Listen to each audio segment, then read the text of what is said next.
and breathed in deeply. I removed one arm from her waist, to pull all the shiny straight hair away from one side of her neck, before I lowered my face to her shoulder with a smile, hugging her to me tightly. I lifted my face to rest my chin on her shoulder, and looked down into the pot. Vegetables. Cleavage. I gulped as I looked down at an unfortunate or fortunate, depending on how you're looking at it, tongue of Bella's rather tight and low-cut red cotton shirt that showed far more of her than I had ever seen. Okay, that's a fucking lie. I had technically seen her without any shirt on at all, but that was just tit for tat shit. No pun intended. Nothing sexy about it. And the modest cleavage she had peeking out of that red shirt was definitely sexy. I immediately darted my eyes up to the wall, inwardly kicking myself in the balls for ogling my girl like a complete dickhead. "You look nice," I whispered, turning my head to rest my cheek on her shoulder, so I could look at her face and not her cleavage. And of course, she fucking blushed and stared intently at the pot of boiling vegetables. "Alice torture," she muttered with a grimace. Her bruise was still being covered up, so I had no clue how it was progressing, but I couldn't see any signs of it from where I was standing. I smiled and leaned in closer, planting a small kiss on her neck and making her shiver a little bit. She chuckled as she stirred. "Dinner will be ready in 5 minutes," she whispered, turning her face to me finally, and smiling as she leaned over to give me a chaste kiss on the lips. I hummed against her warm lips while they were on mine, and then backed away, worried Brandon or Esme would walk in and be not so pleased by the scene. I backed up to the counter and snatched up the bouquet of flowers, clearing my throat to get her attention. She spun to face me, darting her eyes out to the bouquet in my hands. Her face did that same shit as Esme and Brandon, lighting up into a big surprised smile. I tried to keep my eyes on hers and away from the cleavage as she stepped towards me. I was thinking flowers were a lot more powerful than people gave them credit for, as she took the flowers out of my hands and smelled them with a big grin, peeking up at me through her lashes. "Thank you," she whispered against the lily sweetly as Esme walked into the kitchen.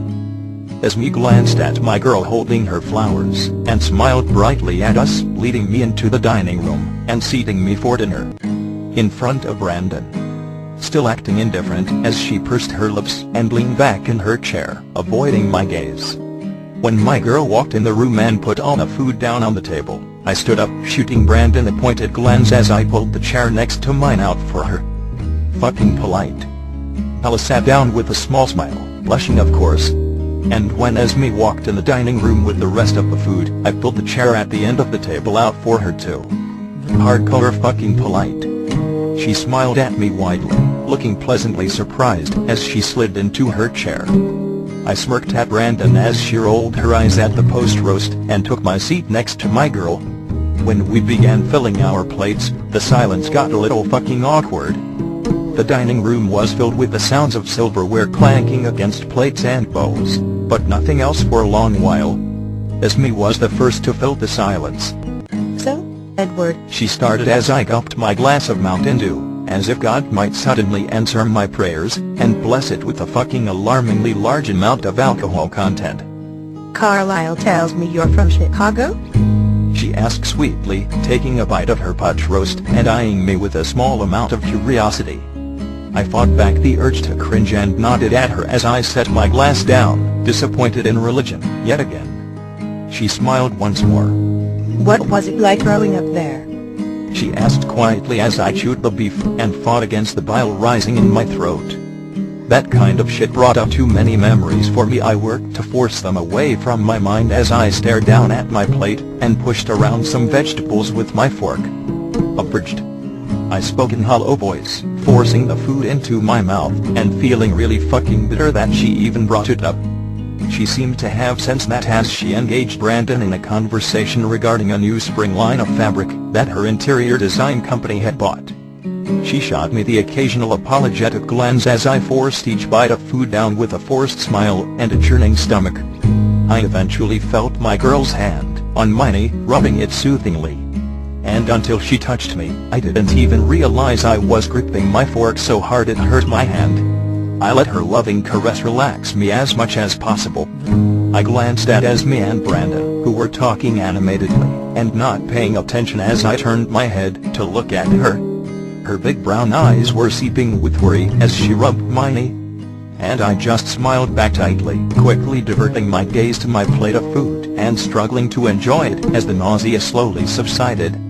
No one attempted to engage me in conversation after that, which kind of made me feel shitty and so fucking relieved at the same time. When dinner was done, I thanked Esme sincerely, even though I knew she didn't make the meal.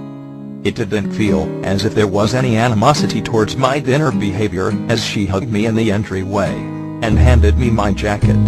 Bella's point of view. I wanted to talk to Edward about what happened at the dinner table, but decided to wait until I made it over at 10. So instead, I just walked him out the door after he said goodbye to Esme and gave him a big hug that I hoped was comforting. He remained mostly silent as he kissed my head and made his way back to his house next door. I watched from the steps as he walked home with his head down and his hands shoved in his pockets. When Esme asked him about Chicago, his face turned almost green as his forehead held a crease of distress. And I wanted to be angry at her for even bringing his past up. But the truth was, I didn't know enough about it to even understand what was off-limits in polite conversation. When I went back inside, I was worried that Esme was going to question me about his behavior, which was unfortunate because even I didn't know what it was in regards to. Thankfully she didn't.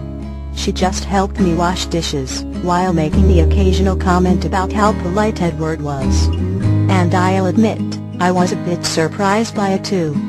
When I found out he was invited, I was slightly worried about his language in front of her. But instead, he completely shocked all three of us with flowers and grand gestures, like pulling our chairs out.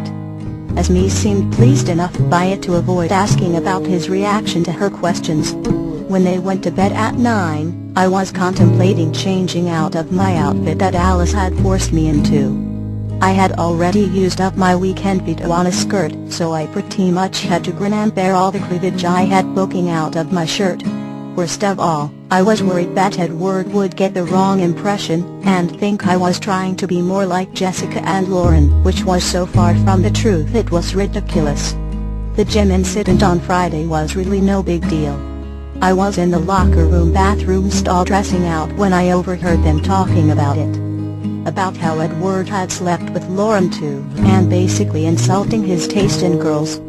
If I had already known about it, I would have found it slightly amusing and flattering. That I was being added into that particular club, girls that have slept with Edward Cullen. But I was irrationally bothered by the possibility that there were more. And something else bothered me even more than that thought. That other people had a piece of Edward that he wasn't willing to give me yet. It was stupid, really, because I had his heart, and the rest shouldn't have mattered. But I couldn't help feeling somehow inferior to them, when they had been so much physically closer to my boyfriend than I was. And he was constantly pulling away from me, when he took them without a moment's hesitation. What girl wouldn't feel insecure about it? So when Alice forced me into the barely there shirt and tight-as-paint jeans, I panicked, trying to throw on a sweater and hide myself so Edward wouldn't think I was trying to be like them. Of course, Alice was having none of that. Instead she spent 40 minutes straightening my hair, because apparently, curls were so last year. Deciding that he didn't seem too put off by my attire.